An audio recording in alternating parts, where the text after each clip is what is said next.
Ah, eu não gostei dessa roupa. Você tá dizendo que eu sou feia, né? Você tá dizendo que eu tô gorda, né? Então o cara não falou isso, mas a pessoa interpreta. Então ali já tem também essa questão de estar na defesa. Autoconsciência é eu conseguir discernir meu estado emocional, por exemplo. Peraí, ela não disse isso, mas eu estou interpretando errado porque o meu filtro emocional está prejudicado. Por quê? Porque tudo que você falar aqui eu vou interpretar E não está preparado para ouvir. E eu digo, se os batimentos cardíacos tiver 100 em diante, nem converse mais. Exatamente. Não adianta, porque não vai ter escuta, vai ter ali bate-boca. Então a gente muitas vezes precisa ouvir para entender e não para ganhar. A palavra vem, ela sente, baseado nas percepções de mundo que ela criou.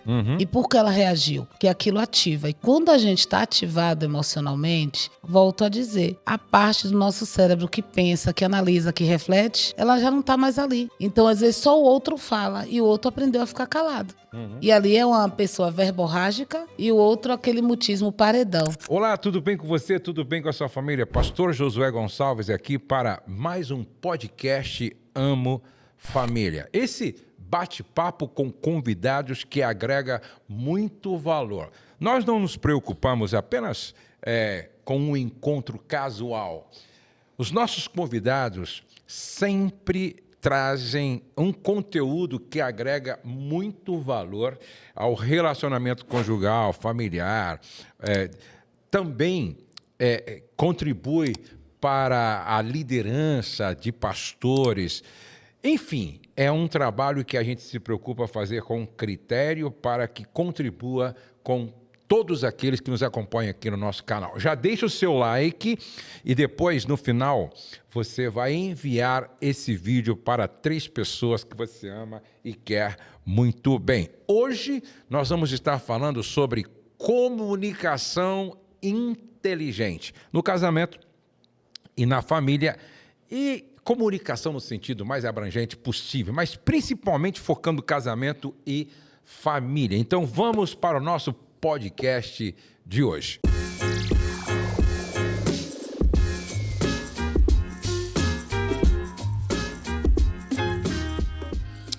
Graça e paz, Cristiane, tudo bem com você? Tudo bem, o prazer é todo meu estar aqui. Quero agradecer desde já pelo esse convite maravilhoso.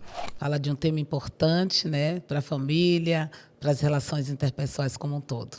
Cristiane Correia, casada com o Eric Correia, eles trabalham no nosso ministério e a Cristiane é psicóloga e com algumas outras formações. Fala um pouquinho sobre as suas formações, que é muito importante. Então vamos lá, eu trabalho com a terapia cognitiva comportamental.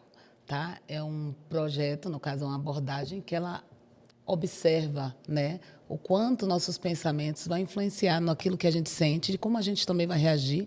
Sou também especialista na parte de família e casais focado com a terapia do esquema. E conselheiras do SOS Casamento, eu e meu esposo. A Cristiane tem contribuído com muitas pessoas, ajudando-as nessa área tão necessária e tão importante. Vamos falar um pouquinho sobre comunicação que adoece. Você, durante um bom tempo, ministrou lá no SOS Casamento sobre comunicação não violenta. E por que casais que se amam podem se machucar tanto apenas com palavras? Um desafio grande, né? Porque as palavras, elas trazem adoecimento. O amor, ele sustenta o casamento, mas, na verdade, o que resolve a conjugalidade é a comunicação. Quem resolve o problema é estar se comunicando. E por que esses casais, geralmente, se agridem tanto? Aí tem todo um fator, né? A gente vai dizer multifatorial. Vamos pensar aqui qual é a bagagem de família. Eu digo que muitos casais, quando chegam na clínica, eles não têm habilidades conjugais. Eles não têm aquelas habilidades sociais conjugais ali treinadas. E esses treinos deveriam acontecer na infância, nas suas casas, com seus cuidadores de origem. E quando isso não acontece, a pessoa tende a ter padrões que são mais desadaptativos, que não funcionam. E o que fazem eles se agredirem tanto? A maneira que eles reagem, que eles interpretam aquilo que ele ouviu.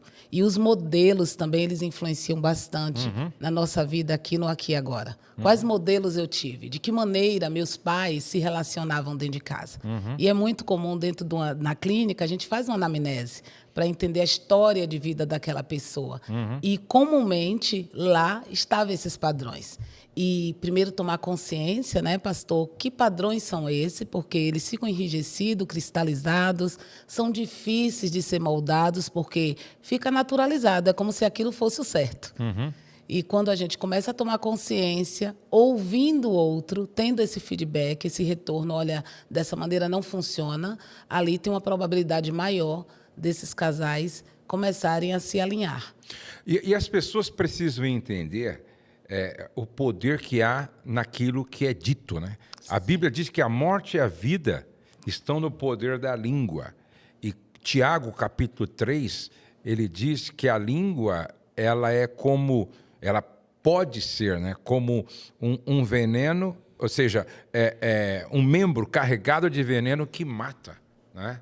Olha só o poder das palavras. Também compara a língua como um leme, como espada. A Bíblia fala da língua como espada, a língua como navalha. Então, quando a gente aprende o poder que há naquilo que nós falamos, nós vamos pensar um pouco mais para falar, não é? Por quê? Porque palavras matam, palavras ferem. Sim. Não é? Palavras, elas podem contribuir para o desenvolvimento de uma crença que vai limitar a pessoa para sempre. Para o resto da vida. Em termos neuropsicológicos, né? O nosso cérebro, quando ele está num estado ali que ele se sente seguro, ele vai estar no lugar de vínculo. Eu vou estar seguro para ouvir, para me sentir confortável. Mas quando o cérebro entra no modo de ameaça, que é o que acontece com esses padrões, a gente vai entrar no estado de sobrevivência. A parte do cérebro do pré-frontal, né, que a gente pensa, analisa, reflete, ela fica prejudicada, ela é sequestrada pela amígdala, que é a parte emocional, a área límbica do nosso cérebro. Então, quando isso é ali agido dentro da gente, aquele movimento acontece, entra no estado de ameaça e começa realmente ao casal não se ouvir, eles se agridem. E geralmente o estado de defesa, sobrevivência. Como eu interpreto aquilo que eu ouvi? Eu sinto que ele falou a meu respeito. E quando eu estou ali trabalhando com os casais, até na sala de aconselhamento, eu peço, você percebeu o que teu cônjuge te falou? E muitas vezes nem percebeu, porque está ali querendo já dar uma resposta. Ou seja, aquela pessoa não está ali no aqui e agora. Ela está no estado de sobrevivência. Aí eu falo, para agora, vamos pensar aqui um pouquinho, a gente está aqui para cuidar de vocês. É interessante, você falou uma coisa, é verdade. Muitas vezes, a gente, na preocupação de construir uma resposta, deixa de ouvir o coração do outro, né? Deixa de ouvir o que está por trás das palavras, não é? Por quê? Eu sempre digo o seguinte, que empatia só existe quando eu estou 100% presente, enquanto eu ouço, e muito mais preocupado em compreender, em fazer essa leitura do porquê daquele tom, do porquê daquela fala, do que em responder. Então, pensa na situação, né, de como a nossa memória límbica ela ativa naquele momento. É comum os casais, quando eu pergunto o que te fez te lembrar quando ela fala isso para ti, ou ele fala.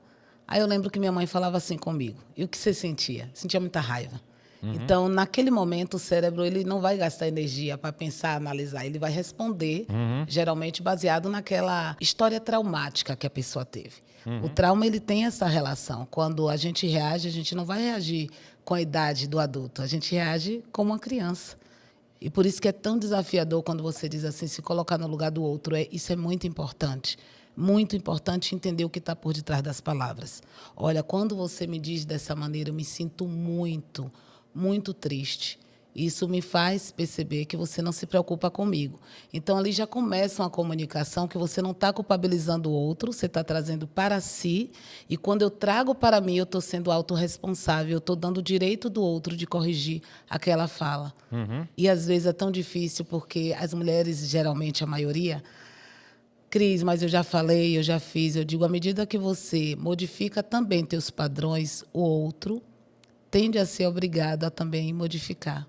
A gente não muda o outro, mas os limites que a gente vai trazendo ali com as palavras, com a maneira que eu digo como eu me sinto faz o outro dizer, poxa, se ela se sente isso, por que eu estou repetindo isso?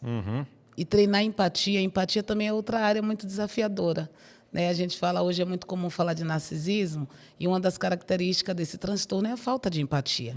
E eu digo que a empatia ela pode ser desenvolvida, ela pode ser treinada.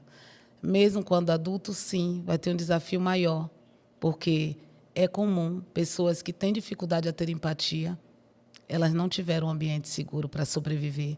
Elas nem sabem, às vezes, o que é. E tende a perceber que a empatia é como se fosse algo de ser fraco, ser frágil. E começa tudo lá. Deus pede que a gente ame o próximo como a nós mesmos. Não só a empatia pelo outro, mas a autoempatia também é saudável. Para ajustar essa área da comunicação. O próprio Jesus, né? Assim, Jesus, ele tinha... Primeiro, Deus se fez homem. Isso é empatia. Porque ele quis se colocar no nosso lugar. E compaixão tem muito a ver com se colocar no lugar do outro para sentir a dor do outro.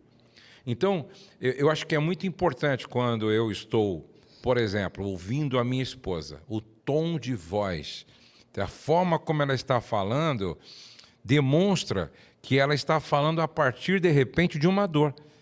Não é? A partir de uma frustração que eu mesmo gerei nela. Ela só não está sabendo, de repente, trabalhar com isso, mas ela está expressando isso no tom de voz, na forma como ela está colocando as palavras.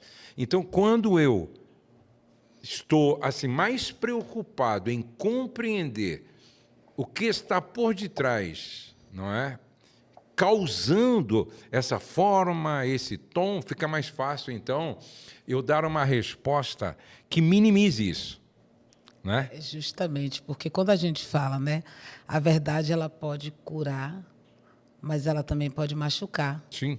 Devido à maneira que nós falamos sobre. E, geralmente, quando uma pessoa fala de maneira reativa, ela, como o senhor disse, ela foi machucada ali. Sim. E, às vezes, ela nem percebe, ela reage naquela questão, você está me machucando. E aí é dizer o que aquilo ativou em mim. Eu uso muito, às vezes, a autorrevelação. Falar para mim que atraso, para mim, era algo muito, muito desafiador. Vamos pensar aqui no todo o histórico da gente como criança. A criança que tem privação emocional, o que seria a privação emocional? Os pais estão ali, mas a atenção genuína, às vezes, eles não estão dando. Eles estão presentes. Então, aquela criança já cresce privada. Ela sente, ela pensa. E ela não verbaliza, muitas vezes, porque ela não tem clareza cognitiva. Mas aquela forma que ela traz ali, que ela sente para ela, é como se ela não tivesse valor. Aí ali eu estou numa situação que eu cresço ouvindo meu pai dizendo que uma pessoa que se atrasa, ela te desrespeita, ela não se importa com você. Eu cresço dessa maneira. Chego no meu casamento, é o que o meu cônjuge mais faz. E como eu vou reagir? Gente, eu não vou reagir isso com calma, com tranquilidade, porque para mim tem uma história ali dentro. O atraso para mim tem um significado que para o outro às vezes é louca, desequilibrada. Como isso pode acontecer? Mas eu digo, a importância de nós entender não é para lamber nossas feridas, mas é para compreender que adulto eu estou sendo. Eu digo que reparar os danos do passado a gente não tem, mas o Sartre, né, ele dizia que não importa o que fizeram contigo, mas o que você vai fazer com tudo isso. Então, o que é que eu faço com tudo isso agora? Eu tenho que comunicar para o outro. Por isso que o amor ali, ele até sustenta, mas o que resolve é a comunicação. Casais que têm desafio na comunicação, é só questão de tempo, porque beira o divórcio. Exatamente. É por isso que o autoconhecimento é importante, porque também se você não tiver autoconhecimento, você não consegue nem ajudar o outro a te entender. Não. Entendeu? Então, é por isso que é importante você se autoconhecer. E eu percebo que a maioria das pessoas não conseguem enxergar a importância de se autoconhecer. Tem resistências, né? Não sei se porque tem medo de voltar lá atrás e usar o passado de forma pedagógica. Não é para sofrer de novo, não é para vivenciar a dor novamente, mas é o que eu posso aprender para que o outro também me ajude a partir desse aprendizado, entendeu? Isso, para entender, né? E eu digo, é tão sério que muitas vezes ali na ficha, né, do casal, que ele chega lá no SOS, ele diz assim, nossa, eu quero que Deus resolva. Eu digo que os princípios, né, os valores espirituais, eu valido muito. Para mim, é uma prioridade, é um valor. Mas a psicologia, ela nos traz maneiras, habilidades para a gente viver no cotidiano, para até desdobrar isso, porque Deus deixou um valor, um princípio, ame a tua esposa. Mas se eu não tive aquelas habilidades sociais, conjugais, treinadas na minha história de vida, a Bíblia está me trazendo e eu acho aquilo, às vezes, até absurdo. Ou até dizendo assim, eu nunca vou conseguir chegar nesse lugar. Eu não vou conseguir ser essa esposa, eu não vou conseguir ser esse marido. Mas consegue. E eu digo que a perfeição de Deus, pastor, Deus deixou o cérebro da gente de forma plástica, a gente molda ele. Só que a gente tem que saber utilizar, treinar. São desafios. Hoje eu fui para a academia, meu Deus, eu estou aqui destruída de músculo. Mas por quê? Porque eu não tenho hábito, mas isso vai se tornando um hábito. Então, a mesma coisa é aprender sobre o que eu penso, o que eu sinto, para eu poder entender de que maneira eu verbalizo. E aí, eu estava falando até hoje pela manhã com o nosso grupo de colaboradores, né? Que eu não devo me comparar a ninguém, mas eu devo sempre me comparar com a minha versão de ontem. Qual foi a evolução que eu tive? Porque eu não posso amanhã ser o mesmo que eu sou hoje, se eu estou aberto para aprender com flexibilidade. Então, tem muitas pessoas que vivem se comparando com as outras, mas não se compara consigo mesma. Quem eu era semana passada e quem eu sou hoje? Em que eu estou me tornando a partir do que eu faço todo dia? Então, eu acho que essa tem que ser a consciência. Não é? Perfeito. E autoempatia você está usando aí. Né? Porque quando eu me comparo com o outro, eu estou falando de uma outra história, eu estou falando de um outro ser. Eu não estou analisando para comigo. Então, eu aprendi isso. Isso tem que ser treinado. Porque a gente tende a olhar para as pessoas e se comparar. Isso vai lá de trás, Caim quando mata Abel. O que acontece ali? Né? Provavelmente a comparação que ele teve, poxa, eu posso melhorar isso aqui, vou melhorar. Mas é comum, muitas vezes, nós olharmos para o outro e medir pela mesma régua. Eu não faço nunca mais isso e nem oriento ninguém a fazer, porque as histórias são bem diferentes. Só abrindo um parênteses aqui, a gente pode se inspirar. Isso, perfeito. Não é na superação do outro. A inspiração é válida. É válida. Agora, como você falou uma coisa muito importante, por que eu não posso me comparar àquela pessoa? Porque a história dela é outra.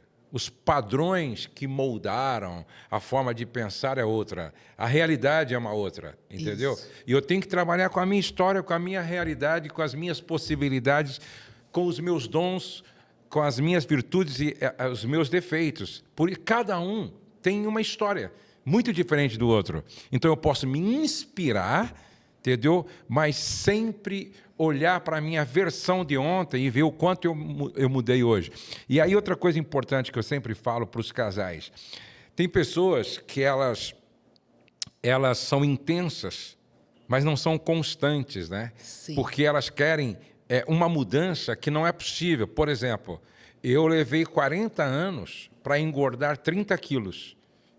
Poxa, se eu levei 40 anos para ganhar 30 quilos... eu não vou agora eliminar 30 quilos em um dia e nem em uma semana. É isso que eu preciso entender. Então, agora, se eu toda semana eliminar 500 gramas ou 1 quilo, daqui tantas semanas eu terei alcançado o meu objetivo. Por quê?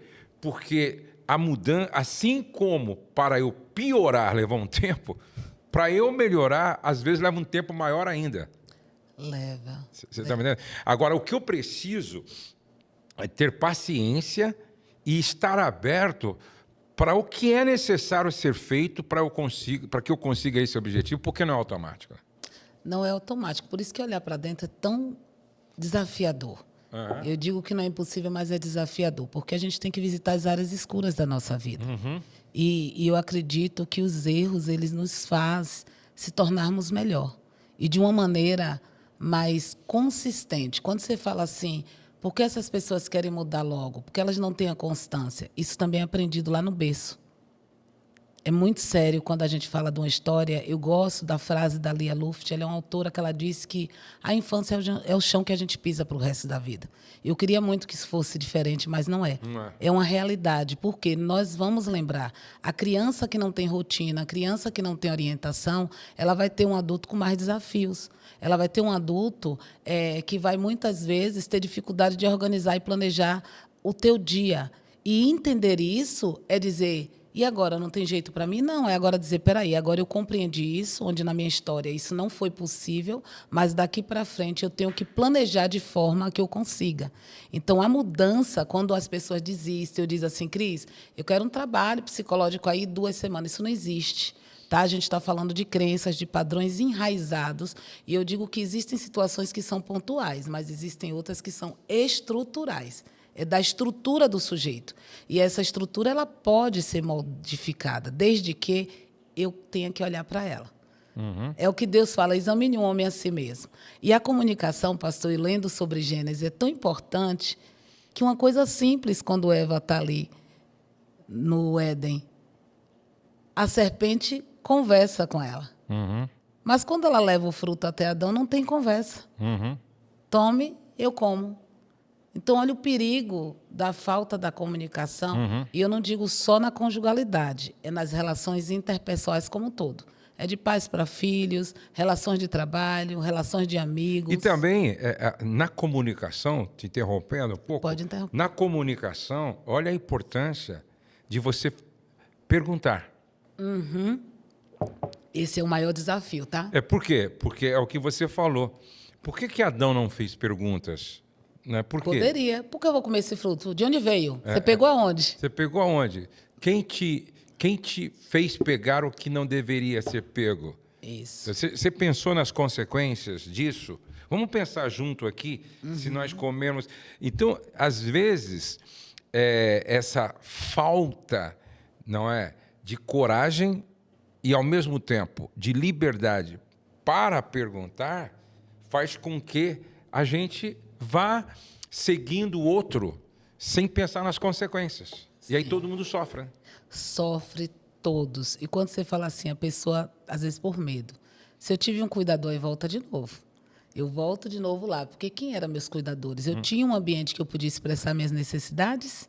Eu podia falar das minhas dores? Não. Como é que eu chego no meu casamento agora eu vou falar? Não vai.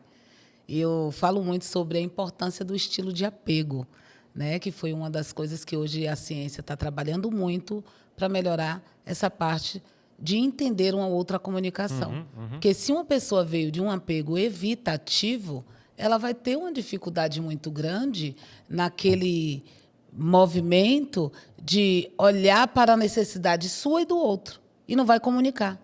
Vai ter medo, vai ter insegurança, porque aprendeu desde cedo que os cuidadores não viam suas necessidades. Então, quando eu vejo um cônjuge falar ou perguntar alguma coisa, eu acho que eu tenho que resolver sozinho.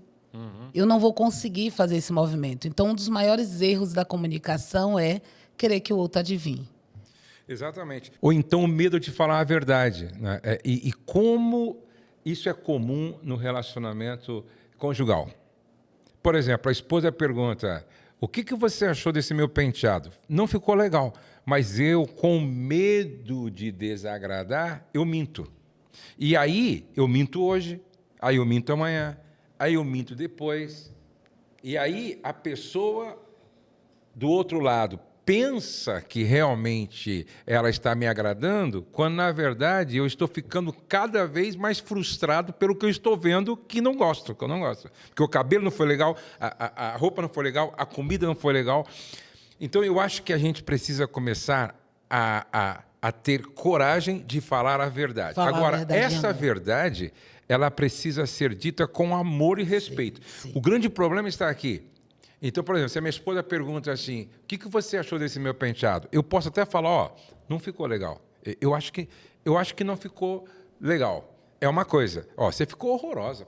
Não vou sair com você desse jeito. É bem diferente. É sempre quando eu falo assim, você falar para uma pessoa, você é uma mentirosa. É uma coisa. Você fala, você está faltando com a verdade.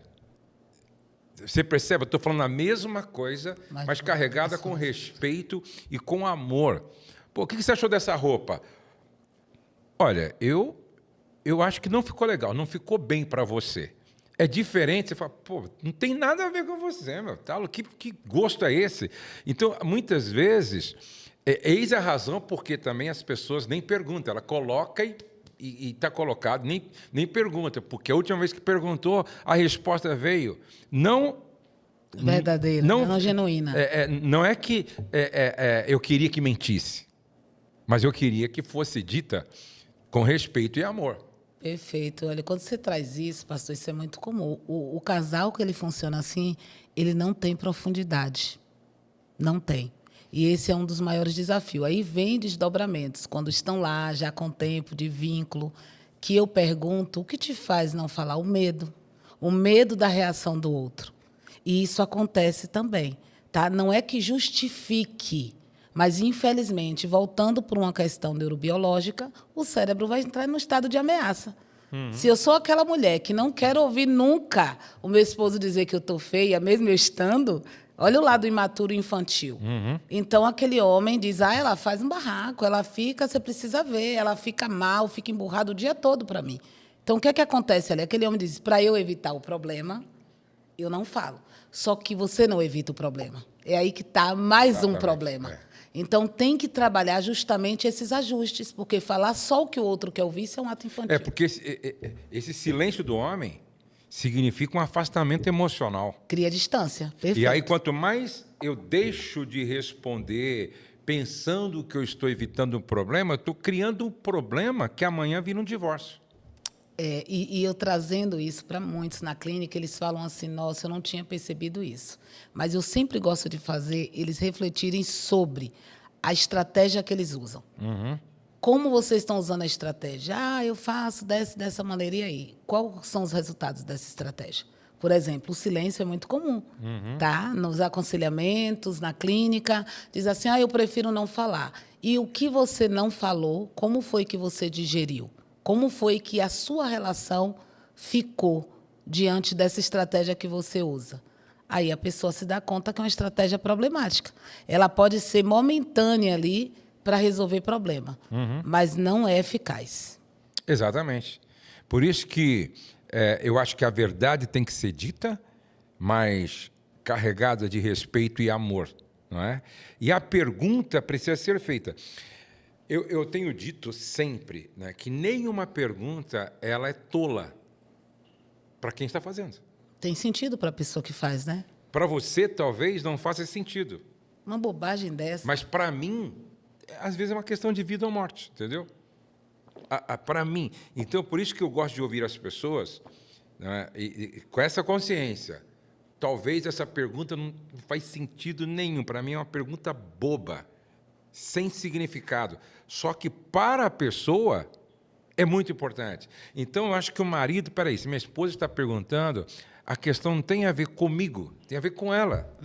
E é isso que importa aqui. Se eu estou perguntando, a questão não tem a ver com ela, mas tem a ver comigo. E se tem a ver comigo e ela me ama, ela vai me ouvir com muita responsabilidade e responder com essa consciência. Eu vou responder com a mesma importância que essa pergunta tem para ele, mesmo que não faça sentido para mim. Eu acho que quando os casais vivem com essa maturidade e sabedoria, aí, então, fica fácil a relação ser mais harmoniosa. Entendeu? Fica bastante. E eu digo sempre que o amor de verdade não é aquele que adivinha. Porque existe esse mito aí. Ele sabe o que eu gosto. Ele traz... Gente, isso aí é muita fantasia, é muita novela, é muito desenho animado. E a realidade não é essa. O amor genuíno é aquele que pergunta, é aquele que escuta, é aquele que aprende mesmo depois de anos. Meu Deus. E é isso. E, por exemplo, eu estou casado há 40 anos e, às vezes em quando, eu me surpreendo com algumas coisas. Às vezes eu me surpreendo, falo, Rose, eu não sabia. Você acredita que eu não sabia disso? Olha que eu não tinha pensado nisso ainda. E é bom você falar isso aqui, né, para as pessoas ouvirem. E eu digo muito, eu menciono casais, especialistas como vocês, de dizer assim, olha, é outro mito também de casais que vivem bem não briga. Gente, isso é um ledo engano, né? Não é briga de violência. A gente está falando de informações que precisam ser ajustadas, ponto de vista diferente. Quem é que não discorda Sim, Quem é que sim. não discorda? Até porque se nós concordarmos com tudo, para mim, não é uma vida sincera. Eu digo que é um autossacrifício. Exatamente, não é uma vida sincera. Não há sinceridade. Nem para a própria pessoa, mas aquela pessoa, às vezes, pastor, ela teve que construir esse caminho na vida toda. Ter que falar para se sentir amado. É tão comum. Ontem eu estava no salão e uma moça falou assim: esse ano eu resolvi, eu não vou dizer, mas sim, eu vou aprender a dizer não. Aí eu ouvindo, eu disse assim, então, né, para dizer não, gostei da tua consciência, mas o porquê você não consegue dizer não é que vai modificar esse padrão. É o porquê, eu tenho que entender por que eu faço esse movimento. E aí, quando eu conversei com ela, ela começou a dizer, ela disse, nossa, eu não tinha pensado por isso. Claro, a gente fala da especificidade da ciência ao nosso favor, né? A técnica, o porquê, o que é que eu faço? Ela disse que fazia para as pessoas não desaprovar ela. Então, qual a necessidade dessa pessoa de ser aprovada, de se sentir amada, de ser uma amiga legal? Então, sempre eu digo sim. E como você mencionou, ela não é verdadeira, ela não é autêntica. Exatamente. E isso adoece. É só questão de tempo.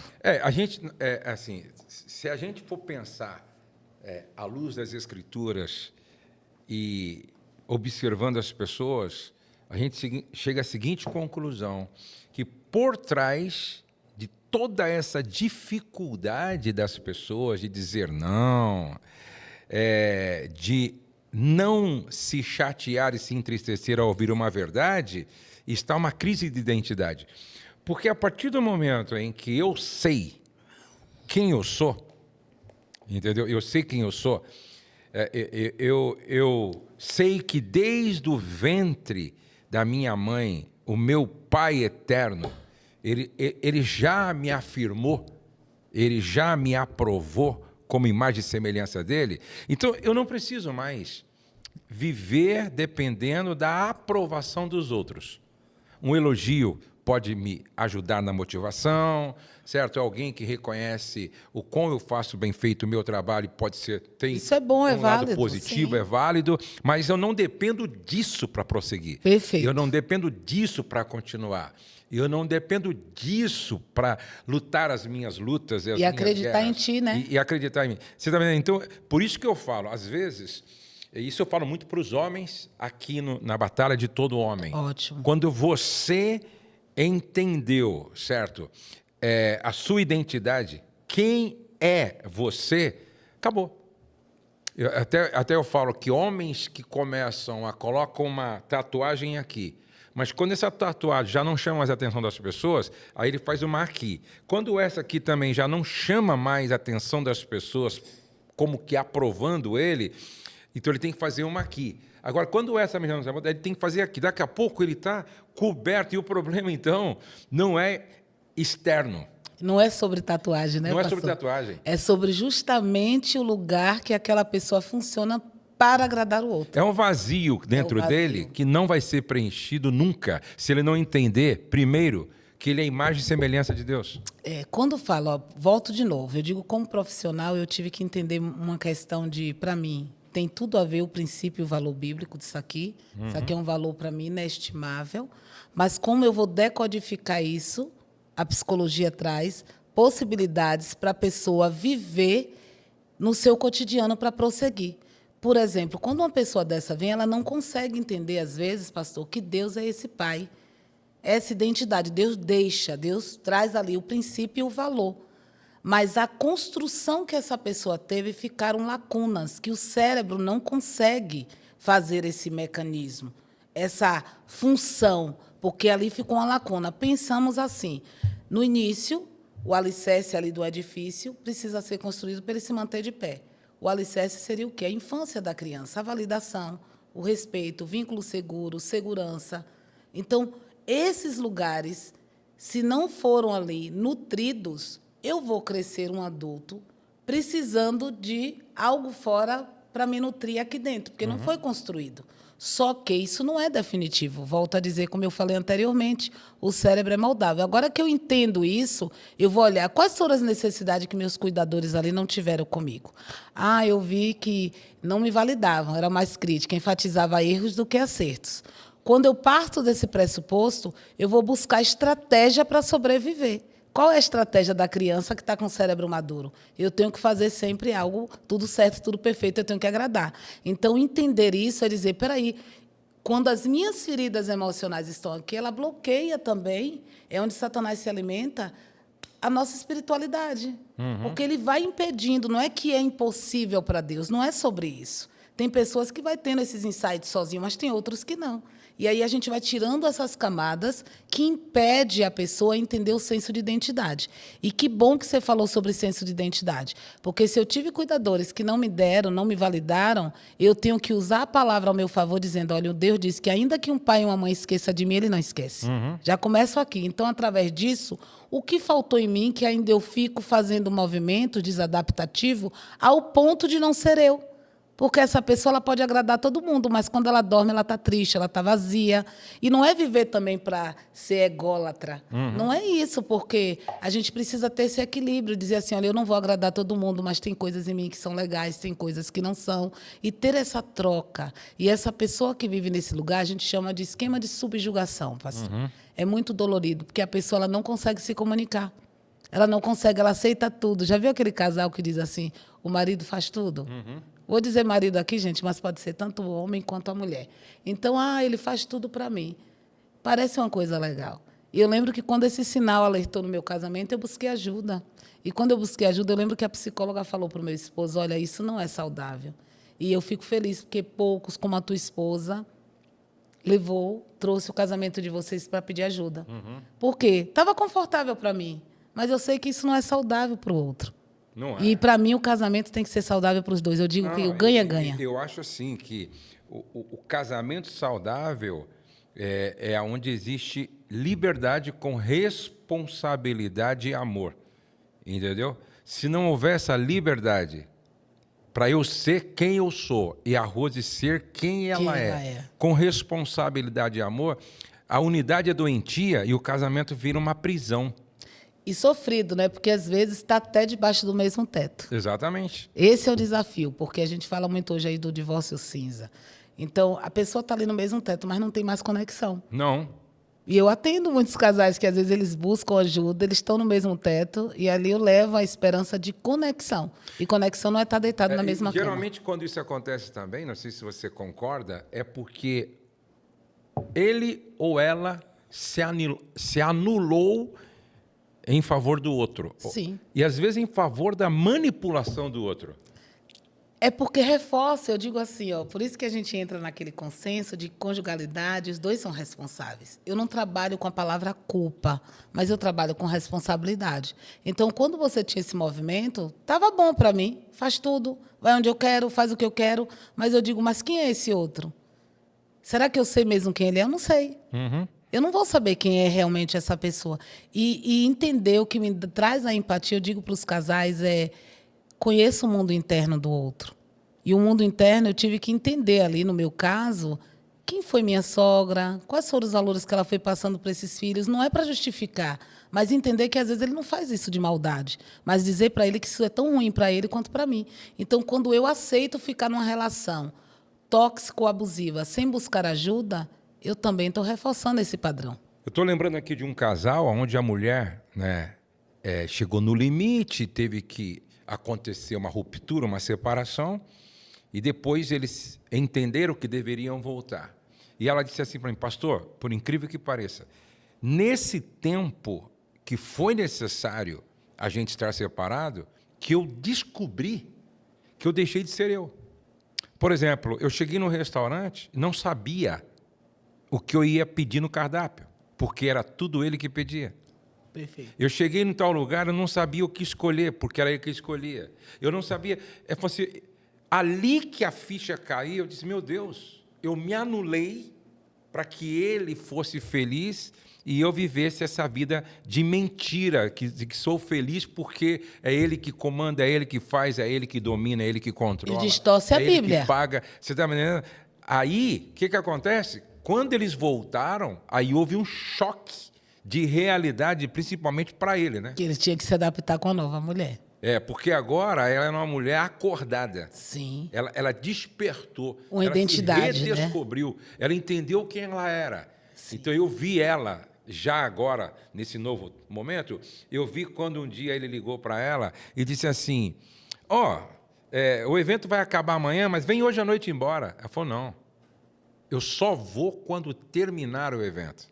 Bem assim, eu só vou quando... Porque antes era ele que dizia, vem para casa agora. E ela pegava o carro e ia. E a comunicação, como estava? Exatamente. Começa ali na comunicação, porque se aquela mulher está ali naquela condição, talvez, tá? Não vamos entrar assim, em muitos detalhes, mas pode ser por 2 motivos. O outro, quando eu digo distorce a palavra, que é muito comum eu ouvir que a palavra sacerdote está atribuída a uma pessoa dominar, e não é sobre isso. A Bíblia não traz isso, mas a pessoa distorce baseado na sua crença. Tive, às vezes, um pai muito dominador, que impunha as coisas, não pedia, dava ordens, só exigências. Então, tendenciosamente, aquela pessoa vai trazer esse movimento para a tua relação conjugal, que é o que a gente chama aí sobre as questões que são aprendidas. Aquela mulher, por si, ela tem medo, ou também fica acomodada, porque tem 2 lados da moeda. Por isso que nós temos que entender. Então, essa mulher agora que vem acordada, esse homem tem que ver que isso não é saudável. Exatamente. E isso é perigoso de tal maneira que não só anula o outro, mas você fica ali acostumado com uma realidade de fantasia. Porque não existe esse modelo. Ele não tem durabilidade. Não. Vai ter um tempo que vai estar sobrecarregado para ambos os lados. Como prova disso que adoeceu, né? Adoeceu e provocou uma ruptura. E o Gottman, ele fala muito sobre isso, que é um dos maiores estudiosos de casais. Ele tem um laboratório do amor, os maiores estudos do John Gottman. Ele traz muito as propostas de como é importante o diálogo, como é importante entender sobre as críticas, esses padrões de autoexigência. Porque a gente aprende. Eu tive um pai extremamente dominante, pastor. E perceber isso foi um desafio para mim. Mas eu digo que foi tão saudável, e quando eu atendo que pacientes que têm essa prática falam assim, Cris, está tão mais leve agora. Olha que coisa boa, porque aquela pessoa que desenvolve esse padrão, ela está ali o tempo todo controlando tudo. Tem que estar isso certo, tem que estar aquilo. Ela também se cansa. Então, é 2 lados ali que precisa ser alinhado. Por exemplo, eu tenho visto alguns casais onde a mulher acha interessante, e o marido também, ele... fazendo tudo, tipo assim, não, eu só vou na farmácia depois que o meu marido chegar. Ah, não, eu só vou no médico se meu marido sair lá da empresa e me levar. Ah, não, meu marido faz tudo. Só que, daqui a pouco, esse marido cansa. E o que parecia ser amor começa a se tornar um grande peso. E o lugar que esse homem fica? E aí ela vai achar que já não é mais amada. Sim, sim. Você percebe? E sem contar que uma mulher assim, para mim, ela não se desenvolve, ela não cresce, ela não avança, ela não evolui. A criança está ali. Exatamente. Tá? A gente tem que entender que esses padrões... E aquele homem também está no lugar de um pai. Exatamente. E olha ali, as referências daquela paixão, daquele amor do casal, às vezes se perde nisso. Às vezes esse marido, às vezes eles trazem essas queixas, que se sentem, às vezes, muito mais pai do que marido, porque às vezes qualquer coisa ela tem que esperar para eu fazer. A minha esposa, ela cresceu muito por uma razão.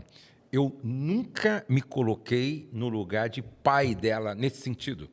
Por exemplo, logo no início, eu disse, Rose, eu não tenho tempo de ficar levando você para o mercado e para a cabeleireira e para a manicure. O carro está aqui e o dinheiro da carta está aqui. Então, você vai tirar sua carteira de motorista, entendeu? E aí você vai ter liberdade e vai tornar minha missão um pouco mais leve. Ela tirou a carta. Teve comunicação entre vocês, né? E é interessante que depois que ela me contou, né? Que ela, assim, decidida, tirou a carta, só que ela sabia só andar para frente, né? E ela chegava no mercado e não sabia fazer a manobra. E depois que ela me contou, que aí ela pedia para alguém manobrar o carro para ela sempre. Um senhorzinho ia passando, senhor, coloque o carro para mim. Daí o cara chegava lá e colocava o carro assim, aí ela ia embora. Até que ela aprendeu, e hoje ela vai para São Paulo, para o Rio, vai para Minas Gerais, e ela dirige para mim. Eu viajo, às vezes, 8 horas, eu durmo fácil. Ela gosta de dirigir, dirige 5 horas, e para ela aquilo é uma diversão, é um prazer, certo? Mas por que que ela aprendeu? Entendeu? Uma vez eu viajei, falei, Rose, eu comprei só a casa, agora o resto você se vira aí, que eu preciso viajar. Entendeu? Alguém tem que levantar o recurso para pagar a casa. Não, pode ir que eu resolvo. Quando eu voltei, a mudança estava feita, o contrato estava assinado e tudo resolvido. Mas por quê? Porque eu não deixei ela dependente de mim. Eu não deixei ela... Não, só faço se o meu marido estiver presente. Não, eu só faço se o meu marido for comigo. Não, eu só faço... Não. Ela tinha que crescer. Eu sempre digo para os maridos, a sua mulher precisa crescer com você, progredir com você, avançar com você. A sua mulher precisa... você está fazendo um curso, sua mulher deveria fazer outro. Você está lendo um livro, sua mulher deveria estar lendo outro.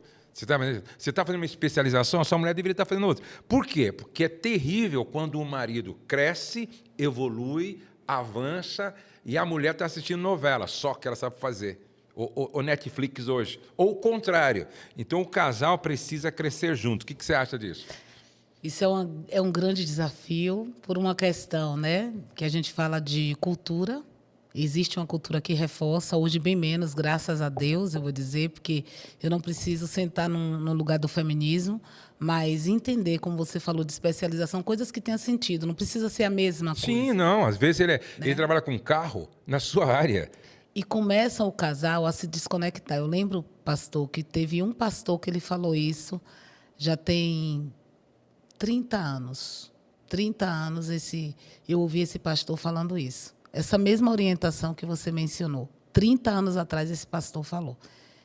E depois de um dado momento na vida, teve situações que ele aconselhou que a esposa, né, foi para um doutorado, mestrado, e aquele marido não conseguiu mais acompanhar os assuntos, as conversas. Não é sobre uma questão acadêmica, mas é ver o outro fazer algum movimento. E o que faz, Cris, às vezes esses casais... não fazer, eu super concordo, respondendo aí a tua pergunta, deve acontecer, porque é como se fosse um salto quebrado, tá? Imagina você andar aí, um salto quebrado, você vai andar manco, e é assim que o casal fica, porque um evolui, um cresce, um se especializa, gosta de estudar e o outro não faz. Eu estava ministrando para os jovens num determinado lugar e eu ouvi algo que eu nunca mais me esqueci. Uma jovem chegou para mim e falou, pastor Josué, eu estou indo para a minha segunda faculdade, sei lá.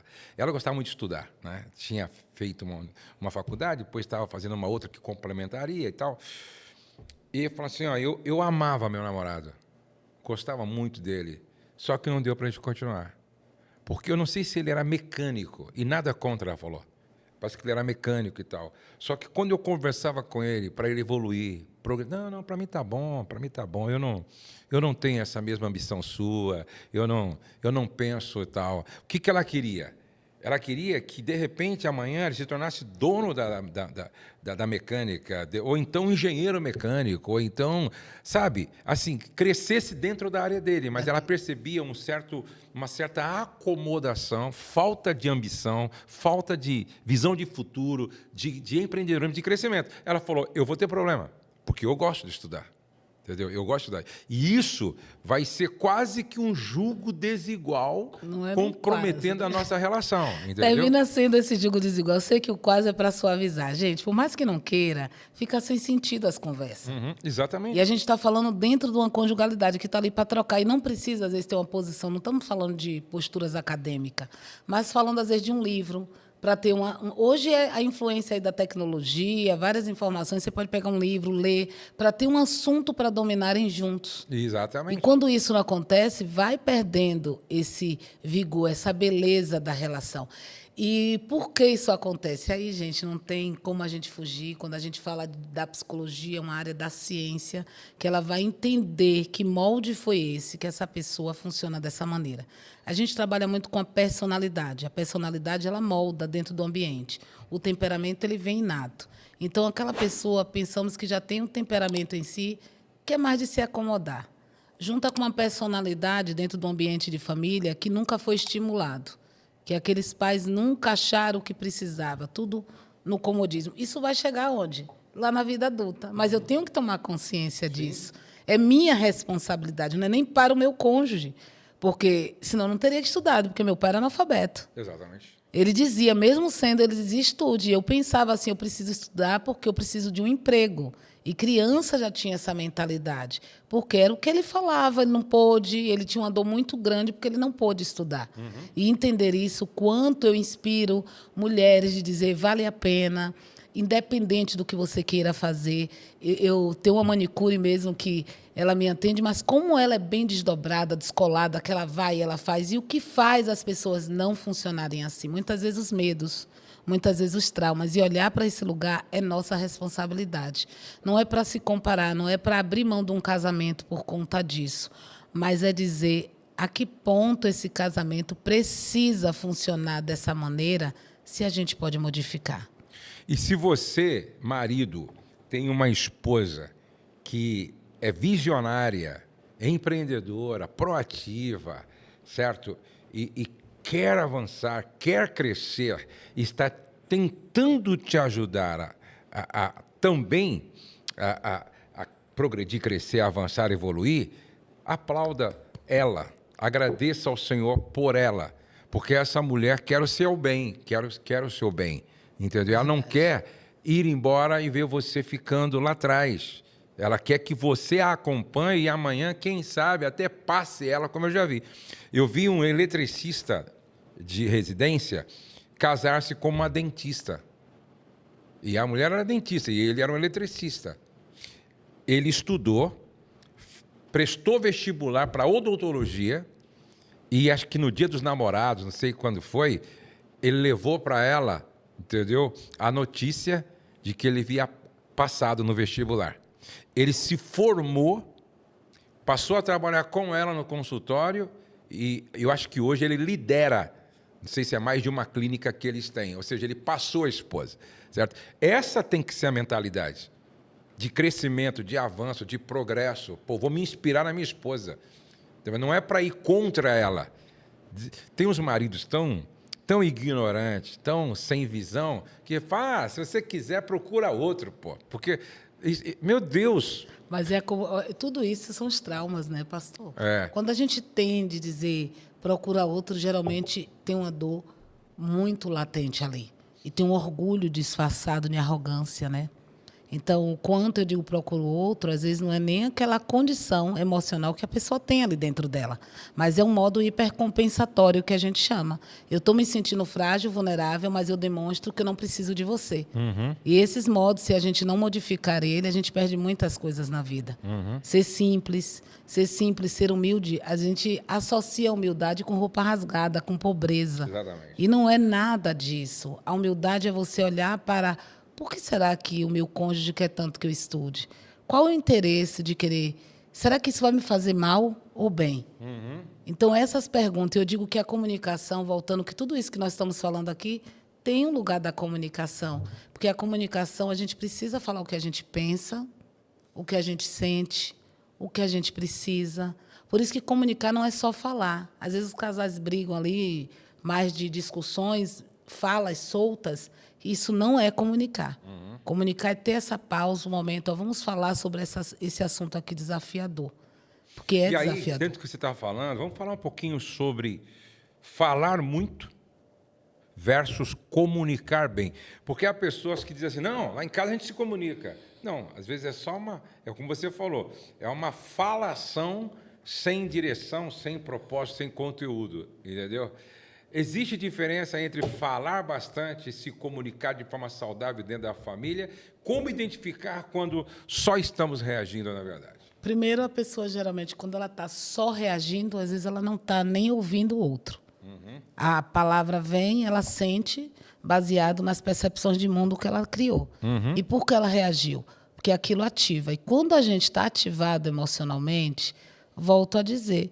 a parte do nosso cérebro que pensa, que analisa, que reflete, ela já não está mais ali. Quem está é o modo de ameaça. Modo de ameaça, pensa aqui, está pegando fogo. A gente vai ficar parado, vou refletir, peraí, por onde eu saio? Não, vai sair correndo desesperado para buscar o quê? Se salvar. Então, nós temos isso dentro da gente. E compreender isso, quando o casal começa ali a se agredir, muitas vezes a comunicação ali, ela também passa por ouvir. Então, às vezes, só o outro fala e o outro aprendeu a ficar calado. E ali é uma pessoa verborrágica e o outro aquele mutismo paredão. E esse é um desafio grande. Vamos pensar aqui que aquela pessoa que fala muito está ali desesperada, querendo saber o que é que ele deve estar sentindo, o que é que ela deve estar pensando. Um sistema de apego ali que não foi tão estável. E o outro que parece que é calmo, tranquilo, às vezes ali foi um ambiente de evitação, que dentro de todas as suas dores de infância, teve que ficar sozinho. Nunca teve ninguém para cuidar. Então, quando eu vejo esse impasse, eu congelo, eu não sei como lidar com aquela situação. Então, a comunicação, quando a gente fala por que o casal se agride, às vezes, essa parte do ouvir também está atrelada à comunicação, não é só o falar. Então, ouvir sem se defender. Eu acho que esse é o desafio que muitos casais, quando eles ouvem, eles já entram na defesa. Porque eu me sinto atacado. E aí entra o que a gente chama de distorções cognitivas ou erro de pensamento. Eu interpreto aquilo que eu estou ouvindo baseado no que eu até já ouvi alguma vez e eu generalizei, e eu estou projetando agora naquela conversa com meu esposo hoje, atualmente. Ah, eu não gostei dessa roupa. Você está dizendo que eu sou feia, né? Você está dizendo que eu estou gorda, né? Então, o cara não falou isso, mas a pessoa interpreta. Então, ali já tem também essa questão de estar na defesa. E quando eu falo também sobre autoconsciência, né? Autoconsciência é eu conseguir discernir meu estado emocional, por exemplo. Espera aí. Ela não disse isso, mas eu estou interpretando errado porque o meu filtro emocional tá prejudicado. Vamos conversar então amanhã. Vamos conversar depois, quando eu estiver mais calmo, mais tranquilo, mais relaxado, emocionalmente mais equilibrado. Por quê? Porque tudo que você falar aqui eu vou interpretar e não está preparado para ouvir. E eu digo, se os batimentos cardíacos tiver 100 em diante, nem converse mais. Exatamente. Não adianta, porque não vai ter escuta, vai ter ali bate-boca. Então, a gente muitas vezes precisa ouvir para entender e não para ganhar. E é o que você está falando, né? A gente ouvir mais preocupado em compreender, certo? Será que ela está falando será que ele está falando, né, que eu estou gorda, entendeu? Ou realmente não está legal essa roupa, eu preciso melhorar. Você está entendendo? E aí entra os mitos. Não, ele tem que gostar. Se eu gosto, a gente gosta das mesmas coisas. Isso é verdade? Não. Não. Não, mas existem pessoas que acreditam nesse mito. Eu vou dizer, o meu casamento é totalmente o feijão e o arroz. É bem diferente, os gostos, as opções de lazer são bem diferentes. E as pessoas, às vezes, querem buscar uma pessoa que goste das mesmas coisas. Eu digo que não vai ter crescimento. Pode acontecer os dois gostar, ok, mas quando não acontece, não, o outro tem que gostar das mesmas coisas, não. A gente vai ter que ter opiniões diferentes. Isso nos faz crescer, isso nos faz amadurecer. E quando você fala assim, às vezes eu preciso dar esse tempo e conversar depois. Bacana. O Viktor Frankl, ele descobre que entre o estímulo e a resposta existe a pausa. Sabe aquela pausa que você sempre falou, pausa, e ficou pedagógico na cabeça das pessoas? Porque nós estamos vivendo um tempo muito imediatista. É tudo aqui e agora. E isso está gerando adoecimentos graves. Por isso que eu sou muito a favor do casal maduro, que para conversas difíceis, eles marcam o horário e um dia. A menos que for coisa que tem que resolver hoje, porque amanhã a resposta... Sim. Mas se não há essa necessidade, eu acho muito legal. Um dia o meu amigo falou assim, eu explicando isso para ele, falou, Josué, eu marquei uma conversa com a minha esposa, vamos supor, quarta-feira, nós vamos conversar sábado, às 4h da tarde. A gente vai colocar a bebê para dormir e tal, às 4h a gente vai conversar. Olha como isso é benéfico, né? Primeiro, você vai dormir sobre a questão. Segundo, você vai orar. Terceiro, você vai ouvir mentores. Entendeu? Quarto, você vai tentar entender o lado do outro. Então, quando você for para a conversa, você está desarmado. Você está ministrado pelo Senhor. Você está orientado por um mentor. A probabilidade dessa conversa dar muito certo é muito grande. Por isso que é tão importante. Que casais, gente, que muitas vezes pensam assim, os casais que conversam não vão brigar. Não, os casais que conversam, eles vão brigar, mas vão brigar melhor. Sim. Vão brigar com inteligência, com clareza, com entendimento. E eu digo, vai ter acabativas, tá? Vai ter aquele ponto, porque às vezes conversaram um bocado, mas não chegou a nenhuma conclusão. Não finalizaram nada. E ali fica de novo poeira debaixo do tapete. Então tem que ter um alinhamento, como um acordo de Amós 3:3, que a gente entende, às vezes, como um acordo é eu ter que concordar do outro, senão a gente não vai... Não, não é isso. Como um acordo é dizer pós e contra, vantagem e desvantagem, e o que vai ficar melhor para a gente agora. Então, esse é o desafio E a gente tem que ter a liberdade dessa relação madura, como eu tenho lá em casa. Rosê, eu respeito, entendeu? De repente, pode até ser assim, porque não vai me causar prejuízo nenhum, mas eu penso diferente, sabe? E eu escolheria diferente, tá? Mas também, se você achar que é legal fazer assim, beleza, não é uma questão que vai trazer prejuízo, nada. Vamos fazer. Mas só que eu preciso ter a liberdade e o direito de dizer, eu faria diferente. E ninguém ficar chateado um com o outro. Isso que é maturidade. Ah, não vou fazer mais, não quero mais a porcaria. Não concordou comigo? Isso é infantilidade, isso é infantilidade. Mas tem ajustes, Você está me entendendo? Então vai chegar situações em que você vai falar, poxa, olha, eu faria diferente, tá bom? Isso aqui não seria, para mim, a melhor forma. Mas se você acha legal assim, que você vai se sentir confortável assim, eu vou abrir mão da minha forma de pensar e vamos fazer assim. Porque não é uma questão, não vai trazer... É claro, se for trazer prejuízo, aí a gente vai... É diferente. Então vamos fazer o seguinte, vamos ouvir uma terceira pessoa. E se essa terceira pessoa vier falando, ó, a forma de pensar do Josué vai trazer menos prejuízo. Então aí a gente fala, então beleza, então vai ser a minha forma, como a dela, certo? Mas eu acho que a gente tem que ter maturidade para não chutar o balde só porque houve uma discordância. Mas você vê que aquela criança tentando ganhar o território? Exatamente. É querendo ganhar. E, gente, está lá a ferida emocional. Está lá a ferida que impede a gente se conectar genuinamente com o outro, de entender, peraí, eu não quero isso para a minha relação, porque eu entendo que eu errei, ou então eu aprendo a deixar só o outro ganhar, tudo do jeito dela ou dele, e vai dar ruim. Porque quando Deus fala de comum acordo, eu entendo é que Deus disse, não é bom que o homem esteja só. Nós somos seres relacionáveis, ao ponto de, quando criança, se eu fui uma criança que não cuidaram, não me nutriram emocionalmente, isso vai trazer deságio dentro de mim. Então, isso o Deus Criador nos formou com essa necessidade de se relacionar, e nós aprendemos, o ferro afia o ferro. Isso são muitos aprendizados. Eu melhorei muitos pontos, meu marido é bem diferente de mim, melhorei muitas questões com ele, e acredito que ele tenha melhorado também algumas comigo, e estamos todo dia buscando. E eu digo a ele que o fato de querer estar junto é porque eu entendi o que é um casamento disfuncional. E eu digo que a maioria, eu digo a ele, atendendo casais, foi uma das especialidades que eu busquei. E hoje eu me dobro muito quando eu vejo um casal, pastor, porque eu penso não só naquele casal que está ali. Eu penso na geração deles. Na sala de aconselhamento, a mesma coisa, porque o quanto a minha geração veio com prejuízos. E que eu tive que fazer um esforço muito grande para estar hoje, até aqui, mantendo casado. Então, não foi Deus uniu, mas eu tive que buscar estratégia para nutrir a nossa relação, e busco até hoje. Eu digo isso até para os meus pacientes, eles dão risada, eu digo, olha, a Cris não é a Mulher Maravilha, a Cris orienta, dá aqui informações, diagnóstico, mas na minha relação eu também preciso de cuidado. Claro, claro. E não abro mão, como você mesmo fala sempre de férias, que você tira com a pastora, eu menciono, eu digo, olha, o pastor Josué sempre está tirando férias com a esposa, por quê? Porque às vezes veio de uma linhagem que confunde essa espiritualidade. Sim. Pensa que a espiritualidade é a gente ficar o tempo todo só orando, só jejuando, só fazendo a obra de Deus. E é triste ver casamentos, que é um projeto de Deus, chegar danificado porque houve negligências. E negligências essas que não estão convergindo com o que a palavra nos orienta. É verdade.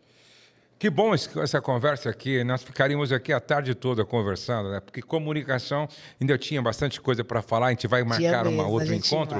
Silêncio que grita, o silêncio que grita. Sim. Conflito ou guerra, que às vezes é uma guerra fria, não é? A Guerra Fria. Entendeu? E às vezes é tão danoso quanto uma fala agressiva. Eu acho que é até pior. Ou até pior, né? E nós vamos falar sobre isso no nosso próximo encontro. Mas você está atendendo casais. Hoje eu atendo casais e adulto. É a área que eu mais tô Adolescente, jovem, se você não atende? Não, oriento os pais. Você orienta os pais, Tá? Jovem ainda assim, quando tem 18, 19 anos. Sim. Né, atendo, mas hoje mais casais e adultos. Nos seus atendimentos, qual é o maior problema que você tem encontrado, assim, dos casais? O problema é a comunicação. Que coisa, hein? É incrível, mas isso é uma realidade. Eles buscam, muitas vezes, hoje eles já vêm assim, Cris, eu vejo que a gente não está conseguindo se entender. E aí, claro, dentro de um processo terapêutico, a gente tem que ver os desdobramentos que estão por detrás das palavras. Que aí entra esses erros de pensamento, essas crenças, esses esquemas e padrões que a gente internaliza e que não consegue ver. Você tem atendido casais no Brasil e também em outros países que falam de fala portuguesa, que as pessoas procuram, né? Sim, sim. Fora do Brasil também, eles preferem. Eu digo que, às vezes, a questão de cultura também influencia a gente.